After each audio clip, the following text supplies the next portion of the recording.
my entire life, but you gave me another chance, right? So I can be in their class and teach them. Okay, so all of you, good afternoon, and how are you all? Good afternoon. Fine, Good sir. afternoon, Fine, sir. sir. Good afternoon, sir. Okay, so do Afternoon. anybody remember me, or you just forget that anybody No, alien? yes, sir. No, Yes, sir. No, yes, no. we all No, know you. sir, no. Okay, that's good. That's good. Now साहब that's तुम good. हमेशा याद रखो. Alright, Sir, thank you, તમે ના Amma, બોલાવો, sir. thank you, Mihir. So I wish that when this big boom of Corona just get reduced, and then we can meet once in our college time before you leave this college and go for your bright career, right? So now today we are meeting here to understand what is the importance and why we are going to understand this thing.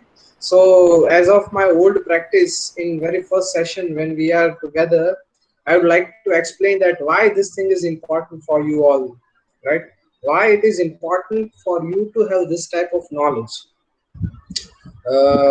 For example, let me tell you that if you are meeting a doctor, right? A brain doctor, and just imagine that a brain doctor don't know a single thing about heart or don't know a single thing about other organs of the body, how disastrous brain doctor he will become. Are you getting what I'm saying, right? And first thing that is everybody is comfortable with full English, or you want me to switch in between English and Gujarati or English and Hindi? So please respond. Is everybody is comfortable with full in English, or you want two languages combination? No, no, sir. Comfortable with No, no, English. comfort. Yes, sir. Okay, Comfortable that's with good. English. So Raj, how are you? Are you fine? Yeah, sir. That's good. That's good. Yes. So before ending of the session, I wish everybody turn on their camera. So I want you all. I want to see you all. Right. So we'll do it at the end of the session. So right now we are discussing that why this is important for you, right?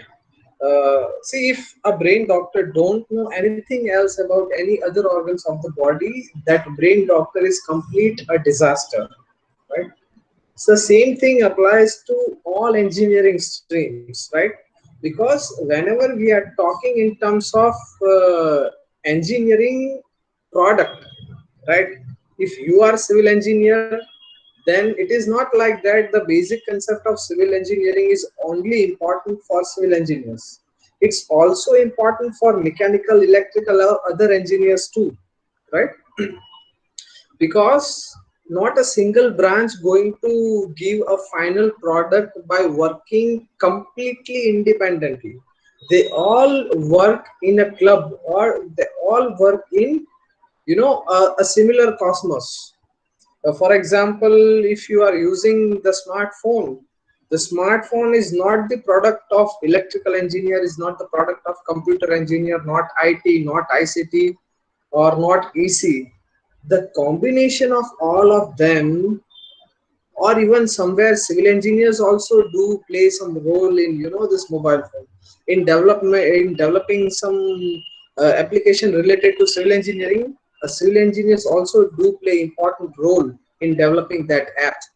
So it is not like that if something related to electrical engineer is only important to them. It's also important for civil engineers to understand the wiring of house or commercial building or any industrial shades. And why it is important? Because when wiring is delicate, when there is a huge amount of wiring, then there has to be some sort of civil engineering facility or some structural facility to support that wiring, to protect that wiring, and that can be done by civil engineering structures, or that can be done by a specific structure for that wiring. So as a civil engineer, this thing is very much important for you all. It is not important that you all know very much thorough concept of electrical engineering or wiring, but you should be aware that okay, wiring is this much important, and this type of thing is associated with wiring, and this is what I come to know about wiring, and I should be aware about this thing because I am going to construct this ceiling. So when I'm constructing ceiling, I need to know all those things, and then I need to keep in mind that this is the thing. I need to give some room to this thing, need to give some space to this thing. I need to arrange some, sort of a duct for this thing. So all those types of things you should be aware, and that is why this is half an hour session we are going to conduct together, right? So that you all can be aware about this thing. So first of all, we'll start with a blueprint. So do anybody know what is a blueprint? Let me show you something. If anybody know, then you can share your views about blueprint, right? What do you think a blueprint is?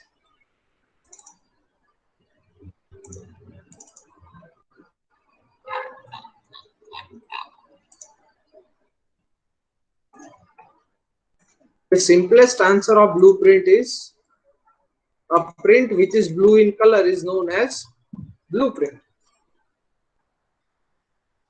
Right? Got it? Hello? Yes, sir. Yeah. Yes, sir. Right?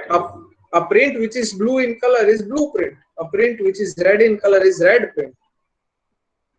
No, it is not like that. Let me show you what is blueprint is. You all are well aware with this type of diagram, right? Yes, sir. Is this diagram is visible to everyone? Yes, Yes, sir. sir. Right, so you all are civil engineers and you all are very much familiar with this type of diagrams, right? So basically, what is blueprint? Blueprint for electrical engineers, not for civil engineers, because your blueprint is little bit different than our blueprint. So as electrical engineer, what is electrical blueprint? In electrical blueprint, there is a specification and there is a specific location for specific electrical devices, and that has been shown using this type of civil engineers diagram, right? Basically, what do you all call this diagram? A plan, right? Yes, Yeah. sir. What do you call this diagram? Plan, right? Plan. Right. So this is a plan of 1 BHK flat, right? So in this plan, what is blueprint for electrical engineers? Blueprint looks like this. In blueprint, specification and the location of specific devices is mentioned. For example, let me show that here. If it is window, then Hello, sir. yes, beta. Sir, please teaching in English and Hindi. Okay, I'll surely repeat everything in English as well as in Hindi, right? देखिए ये Okay, जो sir. है this is a plan. ये जो plan है, ये plan के ऊपर से इलेक्ट्रिकल का ब्लूप्रिंट बनता है. How it make, let me tell you. मैं थोड़ा कंफ्यूज हूँ इस प्लान में. हम लोग टीवी कहाँ पर लगाएंगे तो बेटर रहेगा? यहाँ पर लगा दे television. This is door, Yeah. Right? So here we are keeping television, और जो भी मतलब उसके साथ जो भी पेरिफेरल चीजें होती है, everything is placed over here, right? And sitting arrangement is like this. Sofas available over here, right? इस तरीके का कुछ सिटिंग अरेंजमेंट हम बना रहे. देखिए अभी ये भूल जाइए कि इतनी साइज में ये आएगा नहीं आएगा, ये थोड़ी देर के लिए. All this dimensions you just forget it for some time, right? ये बहुत ही बड़ा हॉल हमारे पास है. इस हॉल में यहाँ पर हमने इस तरीके का सेटिंग अरेंजमेंट रखा हुआ है. यहाँ पर कुछ और एक्सेट्रा एक्सेट्रा कोई चीज हमने डाल दी है, राइट? यहाँ पर हम एक फैन डाल रहे हैं, यहाँ पर हम लोग लाइट्स दे रहे हैं, राइट?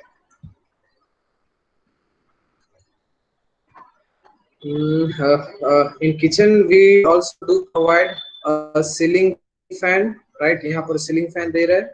फिर यहाँ पर एग्जॉस्ट की और उसकी अरेंजमेंट होगी. किचन में भी यहाँ पर लाइट्स, यहाँ पर एक designer light in balcony, right? Balcony के अंदर भी हम लोग एक डिजाइनर लाइट को दे रहे हैं. बेडरूम के अंदर there are 4 lights, 1 fan, then plugs for ACs and television. यदि हमारे पास थोड़े से पैसे ज्यादा है तो बेडरूम के अंदर भी हमारा एक सेपरेट टेलीविजन सेट, और फिर यहाँ पर हम लोग एसी डाल देते हैं, राइट। और ये जो डीसी डब्ल्यूसी है उसके वहां पर हम लोग यहाँ पर वॉशिंग एरिया, वो सब कुछ वॉश बेसिंग और वो सब कुछ होगा तो एक लाइट यहाँ पर दे देते हैं, और यहाँ पर भी 2 लाइट और एक फैन दे देते हैं, राइट। तो इस तरीके का एक सिंपल अरेंजमेंट है, राइट। तो ये जो सारे मैंने लोकेशंस दिखाए ना, all this locations will be marked in blueprint, और ये सभी लोकेशन जो दिख रहे हैं, दैट लोकेशन इंडिकेट्स दैट वहां पर कोई इलेक्ट्रिकल चीज आएगी। कौन सी इलेक्ट्रिकल चीज आएगी वो सिंबल पे से आइडेंटिफाई होगा। This is symbol for fan, this is for ceiling mounted round light, वो जो एलईडी लाइट्स होती है ना सीलिंग के अंदर लगी हुई, राइट, उस किस्म की जो एलईडी लाइट होती है उनका ये सिंबल है। तो वहां पर ये एलईडी लाइट लग जाएगी। ये वॉल माउंटेड फैन है। तो ये सारे इंडिकेशन है, ये इंडिकेशन है कि इस रूम के अंदर सीलिंग के साथ कौन सी चीज कहां पर लगेगी, और उसके साथ एक ऐसा डायग्राम बना हुआ आता है। Let me draw this thing in another colour. एक पाइप यहाँ पर आया, so this red colour is a piping arrangement.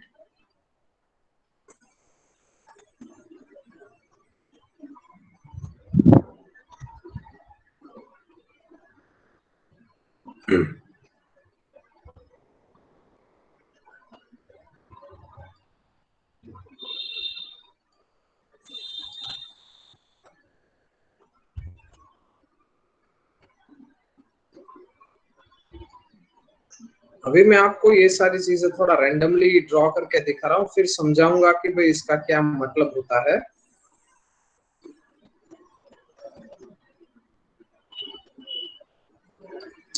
देखिए, तो अभी मैंने ये जो रेड लाइन से एक पूरा डायग्राम बनाया है ना,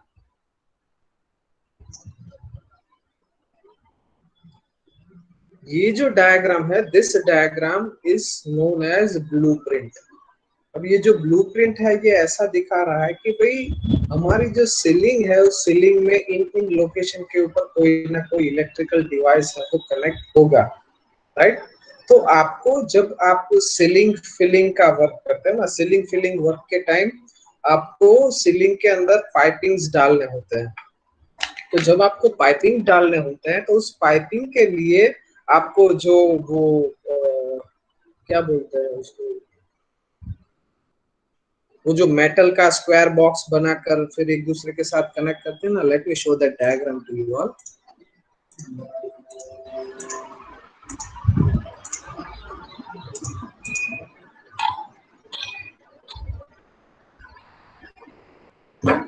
अभी ये जो मेरा एक स्क्रीन है आपको दिख रहा है, ये इलेक्ट्रिकल वायरिंग इन रूफ वाला।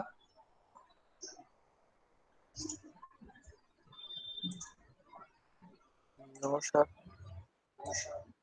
Just a minute.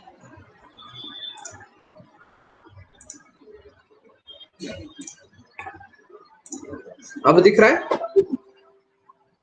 Yes, sir. Yes. Right, हाँ। Because I used to use Zoom, so I'm not that much aware with Google Meet, right?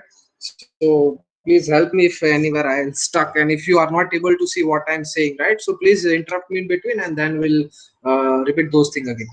तो आप देखिए यहाँ पर ये जो चीज आपको दिख रही है ना, इस इमेज को हम थोड़ा बड़ा करके देखते हैं, राइट। सो सी, अभी यहाँ पर ये जो सीलिंग को फिल करने का काम होगा, तो यहाँ पर ये जो मेटल रोड्स डाले हैं उसको, उसका नाम क्या बोलते हैं, क्या आप उस प्रोसेस को बोलते हैं? Reinforcement. रेनफोर्समेंट। ये जो है ये सारी पीवीसी लाइंस है, लेकिन ये जो मेटल का आप वो सीलिंग फिलिंग के पहले वहां पर मेटल का सब वो एक जाला जैसा बिछा देते हो ना, तो उसको क्या बोलते हो आप? Steel reinforcement. हाँ, स्टील रेनफोर्समेंट, राइट। तो जब सीलिंग के ऊपर आप स्टील रेनफोर्समेंट का काम एक बार कर लो तो पहला काम होता है वो नीचे आप वो मेटल का सपोर्ट लगाते हो और फिर उस सपोर्ट के ऊपर वो रेनफोर्समेंट का अरेंजमेंट करते हो। तो एक बार आपका वो रेनफोर्समेंट का अरेंजमेंट हो जाए, उसके बाद उस रूम के डायमेंशन के हिसाब से, मतलब कि just minute,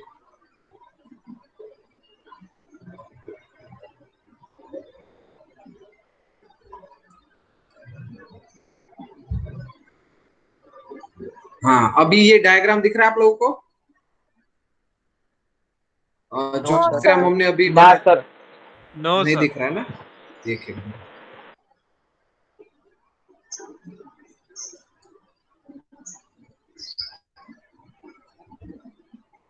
okay just minute,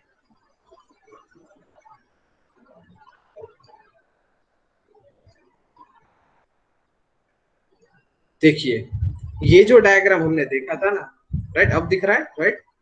yes sir. Yes sir. तो इस डायग्राम के अंदर क्या होता है, ये सारे लोकेशंस हैं, इन लोकेशन के ऊपर आपको कोई ना कोई चीज माउंट करनी है, राइट? अब देखो उसमें दो तरीके होते हैं। एक तरीका होता है कि बहुत से लोग छत में पीओपी करवाते हैं, right? POP, plaster of Paris का एक, मतलब वो काफी मतलब ब्यूटीफुल छत दिखे उसके लिए वो लोग पीओपी करवाते हैं। वो जो पीओपी होती है ना, उसके अंदर इन सभी चीजों के स्लॉट्स बनाए जाते हैं। लेकिन जहां पर हमको फैन लगाना है या कोई और हैवी चीज, हैवी झूमर लगाना है, राइट? तो कोई हैवी झूमर है, हैवी फैन लगाना है, तो उसके लिए एक स्लॉट है वो सेपरेटली छत में लगाना पड़ता है। तो वो जब आप छत बनाने का काम करते हो ना, तभी वो चीज उसके अंदर लगाई जाती है। तो वापिस अब मैं आपको वहां पर लेकर चलता हूँ, राइट? अभी यहाँ पर, अब ये नई स्क्रीन वापस, वो जो रेनफोर्समेंट वाली स्क्रीन आपको दिख रही है? Yes yes sir. सर। हाँ, तो जब ये रेनफोर्समेंट वाला काम हो रहा है ना, तब ऐसे सिलेक्टेड चीजों के लिए ऐसा एक सेपरेट ब्लॉक आपको देना पड़ेगा, और वो जो ब्लॉक है ना, वो इस रेनफोर्समेंट के टाइम पर आपको लगाना पड़ेगा। तो कहाँ कौन सी चीज लगानी है, उसके लिए बहुत बार इलेक्ट्रिशियन आपके सपोर्ट में वहां पर होता है कि भाई यहाँ पर ये चीज लगानी है, तो यहाँ पर, तो ये जो सारे बॉक्स होते हैं ना, इसको जंक्शन बॉक्स बोला जाता है इन टर्म्स ऑफ इलेक्ट्रिकल। तो ये जो जंक्शन बॉक्स है वो लोकेट करके देगा आपको कि एक जंक्शन बॉक्स आपको यहाँ डालना है, एक यहाँ डालना है, एक यहाँ डालना है। आपका रोल क्या होता है कि आपको ये देखना है कि भाई कहीं आपका जो छत का काम है, वो इलेक्ट्रिशियन है वो इतने ज्यादा पाइप डाल दे या वो कर दे, तो उसकी वजह से आपकी छत की जो स्ट्रेंथ है वो किसी जगह पर पुअर ना हो जाए, राइट? और बहुत सी जगहों पर आपको ये भी देखना पड़ता है कि भाई एक ही जगह पर यदि बहुत सारे पाइपिंग का अरेंजमेंट हो रहा है, तो पर्टिकुलर उस एरिया के अंदर आपकी स्ट्रेंथ है वो कम हो रही है कि नहीं हो रही है।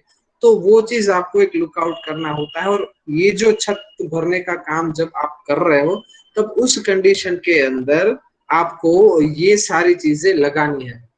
तो यदि आप इन चीजों से अवेयर नहीं होंगे, तो उस टाइम पर आपको पता नहीं चलेगा कि भाई ये इम्पोर्टेंट है, राइट? क्योंकि as a civil engineer, what roles you are going to play over there?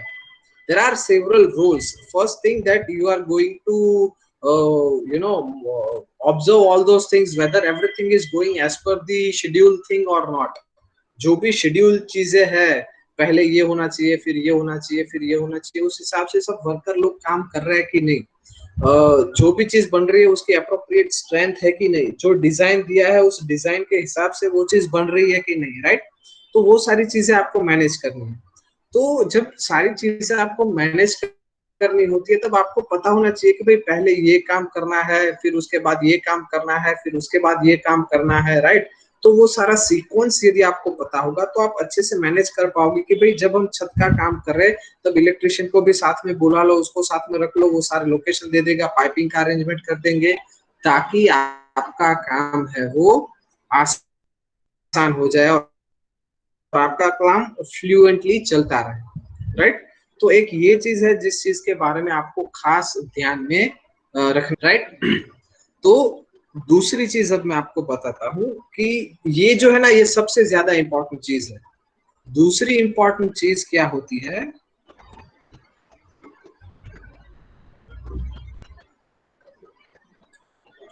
यहाँ पर ये तो हमने बना लिया, राइट। अब इसका एक थोड़ा अच्छा वाला वर्जन, क्योंकि मेरी ड्राइंग थोड़ी सी भद्दी है तो थोड़ा अच्छा वाला वर्जन मैं आपको दिखाता हूँ। ये देखिए दूसरा डायग्राम है, ये डायग्राम आप लोगों को दिख रहा है? Yes sir. राइट। तो ये डायग्राम देखिए, ये डायग्राम में जो yellow linings and blue linings है ना, तो ये येलो लाइनिंग क्या दिखा रहा है, ये सारी चीजें आपकी जो सीलिंग है ना, उस सीलिंग में से इन सब चीजों का वायरिंग आपको करना है, मतलब कि उसकी पाइपिंग अरेंजमेंट है वो सीलिंग में होगी, राइट। तो इसके लिए आप जब वो सीलिंग का काम कर रहे हो तब आपको इन चीजों के लिए स्पेसिंग वहां पर आपको देना पड़ेगा, राइट। दूसरी चीज है ये जो ब्लू लाइन आपको दिख रही है, राइट। तो ये जो सारी ब्लू लाइंस है और यहाँ पर ये सारी ग्रीन लाइंस, ये सभी लाइंस है वॉल के अंदर। तो वॉल के अंदर वहां पर स्लॉट्स बनाने हैं और उस स्लॉट्स के पास आपको फिर वायरिंग वहां पर करवाना है। तो वो वायरिंग या वो सारी चीजें आपको नहीं करनी है, लेकिन आपको ये देखना है कि भाई आपका कोई डिजाइन है, मतलब बहुत बार ऐसा होता है ना डिजाइन, मतलब दीवारों में भी लोग तरह तरह की वो ऐसी वैसी वो डिजाइन्स बनवाते हैं, राइट। तो बहुत बार क्या होता है कि भाई कहीं दीवार में बहुत बड़ी, ये यहाँ पर अब ये शायद विंडो का सिंबल है, तो इतनी बड़ी विंडो आ गई है तो फिर यहाँ से पाइपिंग कैसे ले जाया जाए, राइट। तो इन सब चीजों को भी आपको इलेक्ट्रिकल इंजीनियर्स के साथ कोलैबोरेटिवली वर्क करना पड़ेगा कि भाई जब इस दीवार में मैं इतनी साइज की विंडो दे रहा हूँ तो फिर वो इंजीनियर आपके ड्राइंग के साथ मैच करके ये सारा वर्क करेगा, राइट। तो मतलब आपका और एक इलेक्ट्रिकल इंजीनियर का दोनों का सिंक्रोनिज्म होना चाहिए, राइट।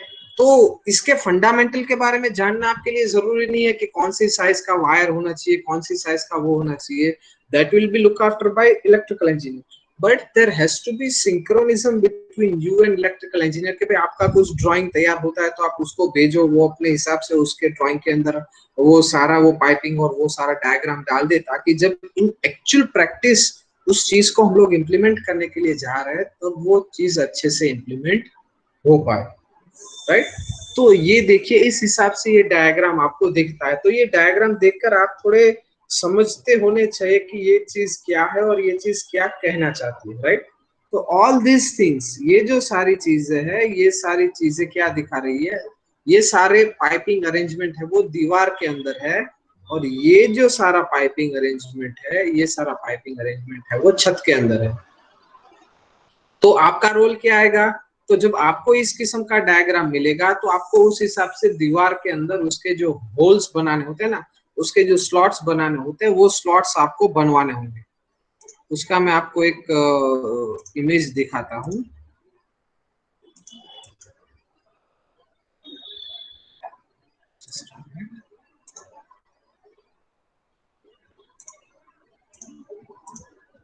देखिए ये अभी ब्रिक के अंदर ये जो स्लॉट्स बन रहे हैं ये आपको दिख रहा है? Yes sir. देखिए यहाँ पर, राइट। तो यहाँ पर आप देखिए कि ऐसे ब्रिक की जो वॉल है इसके अंदर स्लॉट्स बनाकर यहाँ ऐसी सभी चीजों को फिट किया जाता है।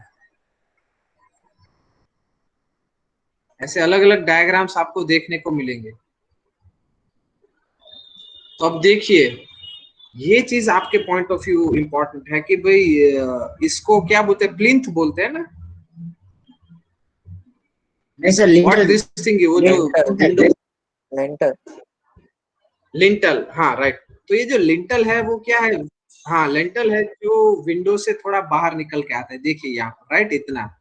अब आप देखिए यदि कोई इलेक्ट्रिशियन ने गलती से यहाँ पर स्लॉट बनाने का कह दिया आपको तो क्या होगा, ये पाइप तो यहाँ से ऊपर जाएगा और ये जो लिंटल है वो तो कंक्रीट का होगा। कंक्रीट में हॉल करना कितना मुश्किल है वो तो आप लोग जानते ही है, right. It is not like कि वो हो नहीं सकता, लेकिन जब आपको पता है कि भाई मुझे यहाँ से वायर लेकर जाना है, then I should use those things on appropriate place. मेरा डिस्टेंस है वो इतना ज्यादा तो होना चाहिए कि मुझे लिंटल में से उस पाइप को लेकर ना जाना पड़े, राइट। क्योंकि फिर वो क्या होता है, ज्यादा डैमेज होता रहता है, अपीयरेंस को बिगाड़ देता है, राइट। तो इसकी वजह से यदि डायग्राम में आपको ऐसा दिख रहा है कि भाई ये तो लिंटल को क्रॉस करके जाएगा, तो आपको वहां पर उसको मेंशन करके देना है कि भाई देखो यहाँ पर ये चीज पॉसिबल नहीं है, इसको आप थोड़ा शिफ्ट कर दो, राइट। अब देखिए इस हिसाब से ऐसा आड़ा टेढ़ा यदि वो स्लॉट्स बनाया है तो that is also not appropriate. तो ये आपको उनको इंडिकेट करके दिखाना है कि भाई देखिए यहाँ पर ये सारी चीजें लिंटल आ रहा है या कोई भी मतलब फ्लोरिंग या ऐसा कंक्रीट का ऐसा कोई लेयर आ रहा है कि जिसको काट कर लेकर जाना बहुत ही मुश्किल है। तब आप उसको बोलो कि भाई इट इज नॉट अप्रोप्रिएट, इसको आप थोड़ा सा शिफ्ट करके कहीं और से लेकर जाइए।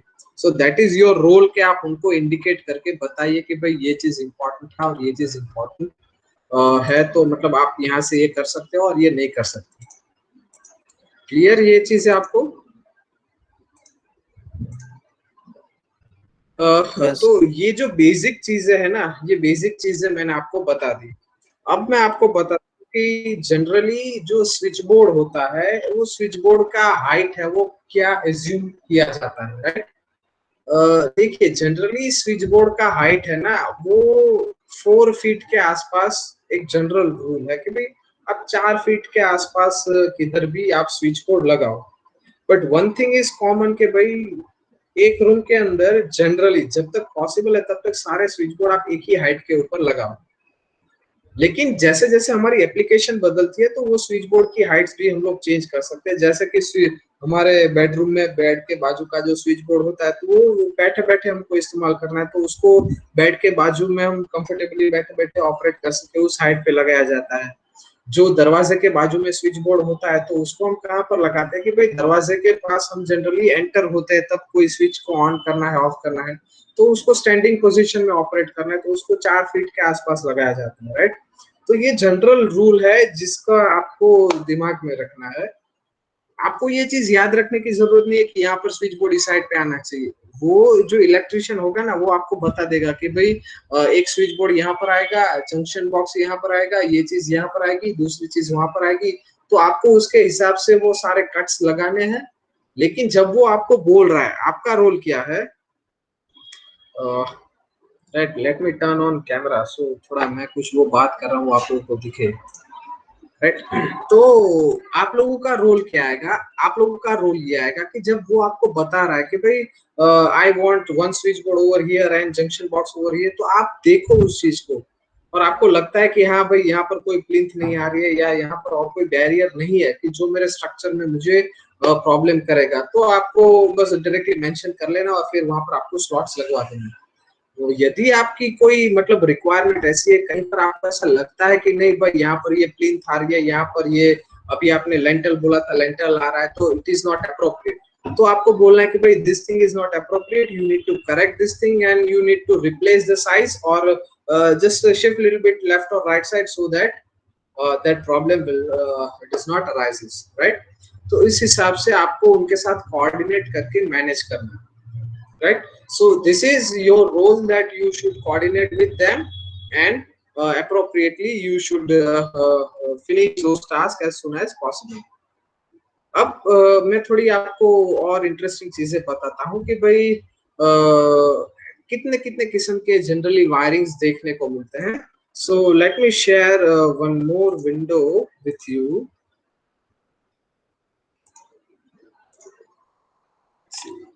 बेसिकली एक होता है क्लिट वायरिंग। ये स्क्रीन आपको दिख रही है सभी स्टूडेंट्स को? Yes, sir. Yes. यस। तो एक होता है ये क्लिट वायरिंग। अब ये जो क्लिट वायरिंग होता है ना वो क्लिट वायरिंग दीवार के ऊपर होता है, राइट। दूसरा होता है कैसिंग एंड कैपिंग वायरिंग। ये सारी चीजें जस्ट आपके इंफॉर्मेशन के लिए है। This is not going to change any of the civil property, right, क्योंकि ये सारी चीजें दीवार से ऊपर के भाग में आएगी। सो ये दूसरे किस्म का वायरिंग है that is casing and capping wiring. इसके अंदर आप देख सकते हैं ऐसा केस होगा और इस केस के अंदर से वायर्स को ले जाया जाता है। The another is batten wiring. ये जो बैटन वायरिंग है काफी पुराने तरीके का वायरिंग है। आप पुराने गवर्नमेंट बिल्डिंग्स या हॉस्पिटल्स और उनकी विजिट लेना पुराने बिल्डिंग्स, उसमें आपको इस तरीके का वायरिंग है वो देखने को मिलेगा, बैटन वायरिंग। आज के जमाने में हमारे घर में जो इस्तेमाल होता है वो होता है कंड्यूट वायरिंग। उसमें दो तरीके होते हैं, surface conduit and concealed conduit. तो हमारे घर पे जो वायरिंग इस्तेमाल होता है वो होता है कंसील्ड कंड्यूट। कंसील्ड कंड्यूट का मतलब ये होता है ये जो वायरिंग है ये आप देख सकते हैं सरफेस कंड्यूट वायरिंग, कि जिसके अंदर वायर आपको बाहर कहीं पे भी नहीं दिखता, everything goes from the pipe, right. सारे के सारे वायरिंग सब कुछ पाइप में से ही जाता है, बाहर आपको कुछ भी नहीं दिखेगा। और जो दूसरा है वो है कंसील्ड कंड्यूट।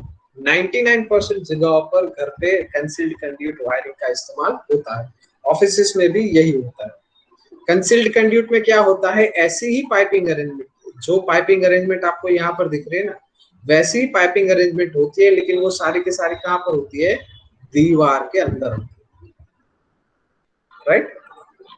तो इस किस्म का वायरिंग यूज होता है। जब ऐसा वायरिंग यूज होता है तब अब देखिए यहाँ पर इस पाइप को आई थिंक इसका या तो शेप ऐसा होगा या तो यहाँ पर से बीम कॉलम जैसा कुछ निकल रहा होगा, तो ये एक थ्रू हॉल करके यहाँ से इस पाइप को ले जाया गया है, and it is very tough to make hole in beam and column, right.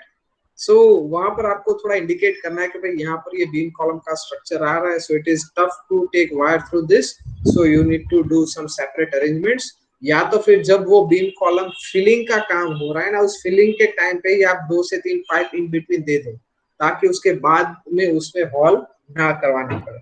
So this type of synchronism is the role of civil engineers to prepare some appropriate type of arrangement, right? So all this much of things you should be aware about electrical things, right?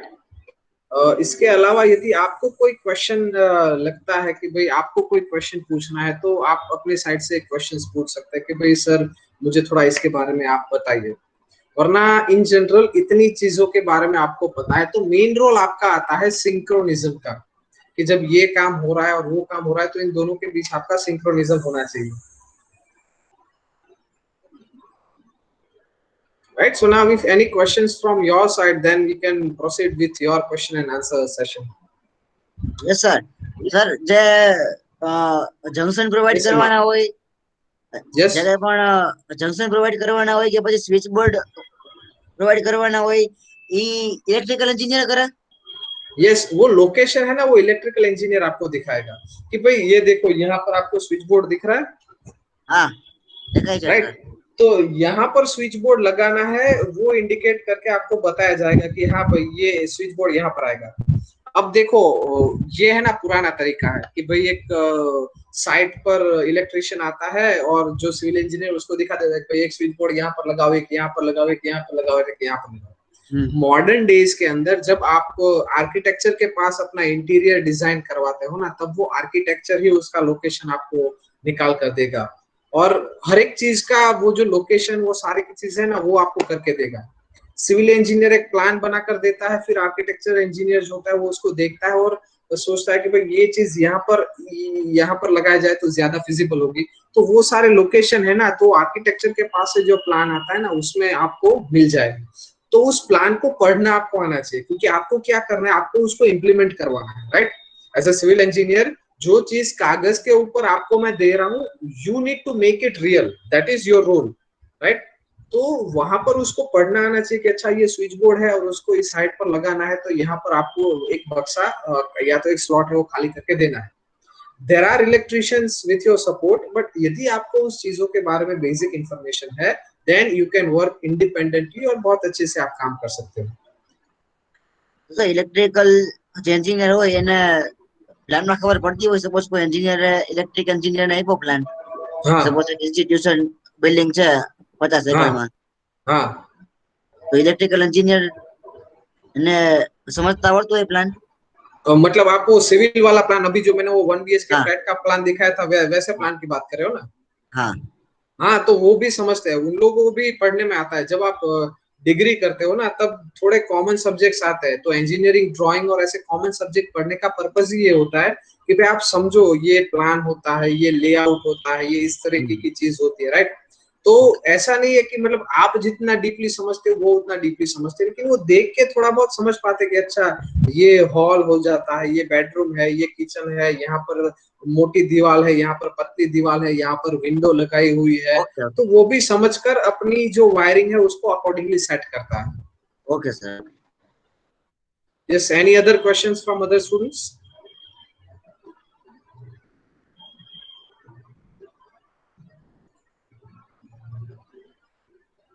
किसी और को कोई question पूछना है तो you can all ask questions.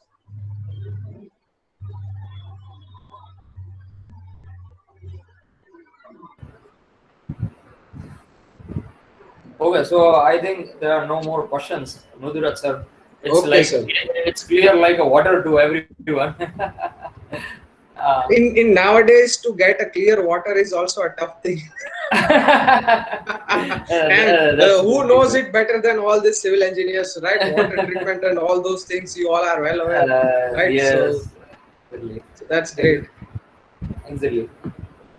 So કોઈના કઈ questions હોય કઈ query હોય એવું સરે પૂછ્યું And છે it's અજય. not like कि भाई सिर्फ आज का ही सेशन है आप लोगों को क्वेश्चन पूछने के लिए, राइट?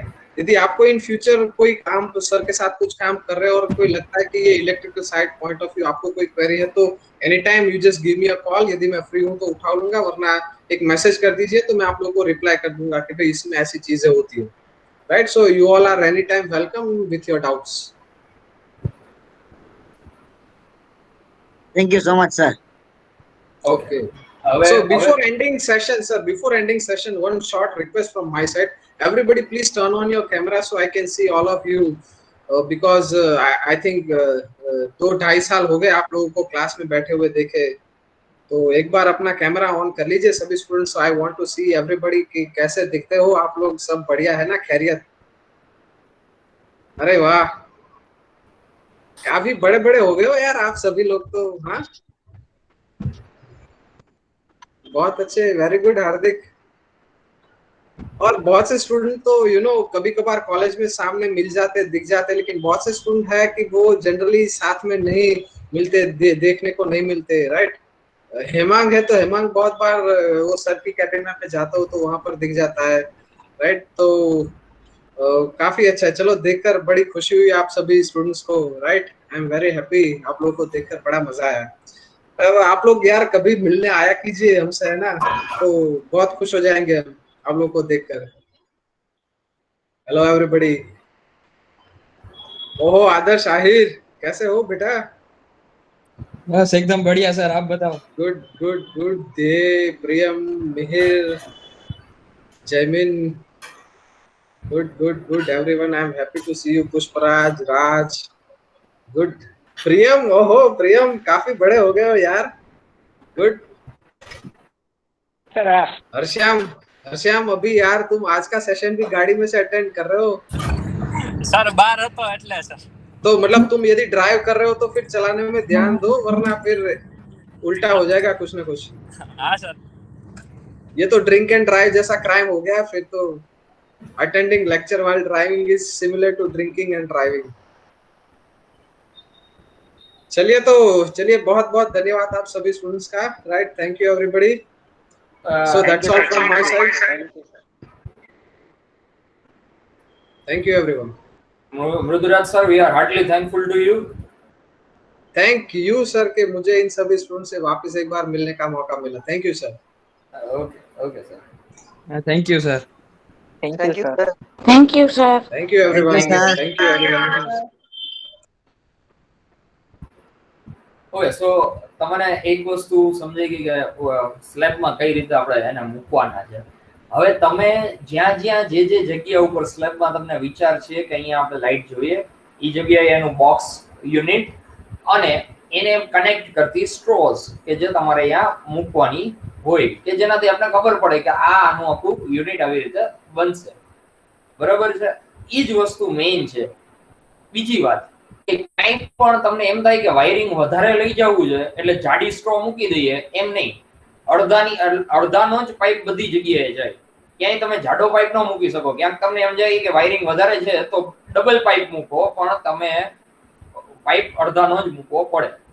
સેકન્ડ થિંગ, ઈ પાઇપ તમારો સ્લેબમાંથી સીધો તમારું જે પોઈન્ટ તમે નક્કી કર્યો છે કે અહીંયા પોઈન્ટ દેવો છે, અહીંયા પોઈન્ટ સુધી તમારા બીમમાં ઈ દોડાવવાનો થાય ને બીમમાંથી એને નીચે લેવાનો રહે. એટલે ઈ બીમ થી નીચે, ઈ બીમ કારણ કે બીમ અને સ્લેબ બે ભેગું જ ભરાતું હોય. ઈ બીમમાં પછી શું થાય કે તમારું ભરાઈ જાય પછી તમે એને ખોલો એટલે અહીંયાથી વાયર કાઢી શકો. ત્યાંથી વાયર કાઢી દિવાલમાં જરી કરી અને તમે સ્વિચબોર્ડ સુધી લઈ જઈ શકો. તો આ એનું આખું સિમ્પલ લોજિક હોય. પ્રિયમ, તમે જેમ નીચેથી કાઢ્યું હતું ને, નીચેથી વાયરિંગ કોઈ દિવસ ના આવે, વાયરિંગ ઉપરથી નીચે આવે. હા સર, આ સમજાઈ ગયું મને. સાહેબ સ્પેશિયલ કેસીસ માં નીચેથી ઉપર નો પોસિબલ હોય સાહેબ? એટલે સ્પેશિયલ કેસમાં ફોર એક્ઝામ્પલ આપણી જો કોમ્પ્યુટર લેબ છે બરાબર છે, તો અહીંયા નીચેથી ઉપર વાયરિંગ લીધેલું છે. હા, હું તમને એમ કહું છું. તો ઈ તો ત્યારે ઈ સિચ્યુએશન એવી છે, જરૂરિયાત એવી છે, તો તમે કેન ડુ ઇટ. આમાં કોઈ એવા થંબ રૂલ નથી, બટ આ વસ્તુ કેવી છે કે it should be done before construction. આ વાત એવી છે કે કન્સ્ટ્રક્શન થઈ જાય પછી ન થાય આ કાઈ, પછી તો 12 પટ્ટી મારવી પડે.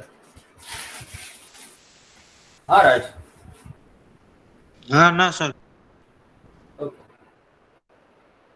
Okay, so I think now all of you will be clear કે તમારે કઈ રીતે એના ગોઠવવાનું સ્લેબ ની અંદર. અને મેં સ્લેબ શું કામ ડબલ બનાવવાનો કીધો છે છેલ્લો, તો ધીસ વોઝ ધ રીઝન કે છેલ્લો સ્લેબ શું કામ ડબલ બનાવવાનો કીધો છે. મેક શ્યોર કે એના વાયરિંગ્સ જે છે ઈ વોલ જે છે તમારી વોલમાં તમે એના જો કન્સીલ કરતા હોય તો ઈ વોલનો જેટલો પોર્શન હોય એટલી પટ્ટી કટ કરી અને અહીંયા બોક્સની પટ્ટી પણ બનાવવાની. બરાબર છે? ઈ બોક્સની પટ્ટી બનાવીને અહીંયા રાખી દેવાની, એટલું કટિંગ કરીને અહીંયા રાખી દેવાનું કે સર અહીંયાથી આ વાયરિંગ અહીંયા સુધી આવે છે. બરાબર? ઈ રાખી દેવાનું.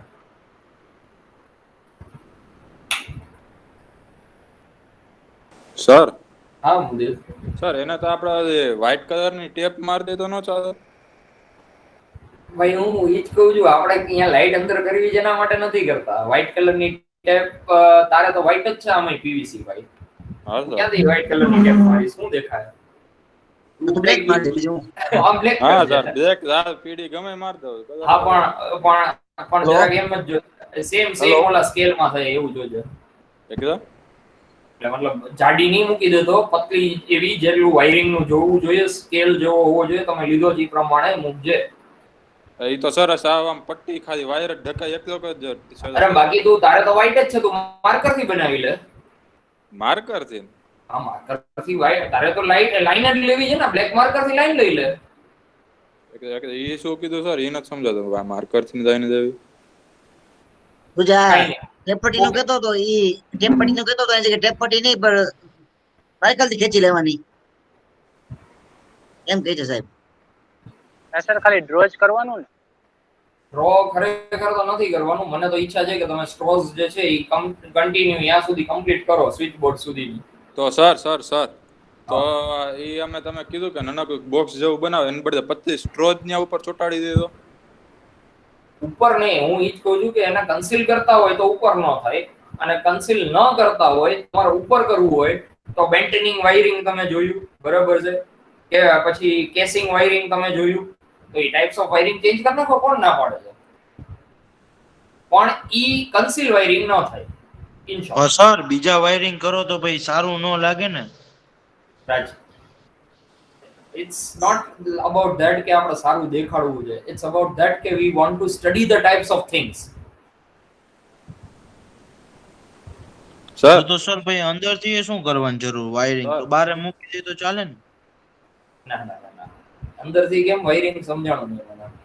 અંદરથી એટલે વોલ માંથી જે પાસ થતી હોય ઈ વાળું આપણે જે સ્લેબ માં ઉપર વોલ સ્લેબ ના નહીં, સ્લેબ તો અંદર જ જાય.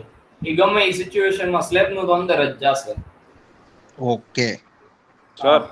હા મુદે સર, હું આપણે ઓલું વાયરિંગ કયું કે આપણે એકવાર બધું થઈ ગયું ને પછી મારે ક્યાંક ફેન લગાડવો છે, તો એ ઓલી એનો કેસિંગ કરે, કેસિંગ વાયરિંગ. હા એ કેસિંગ વાળું. સર આપણે સ્ટ્રો હોય ઝીણી સ્ટ્રો, આપણે નારિયેળ એને અડધી કાપી નાખીને પછી ઈ ચોટાડી દઈએ તો વાંધો નહીં.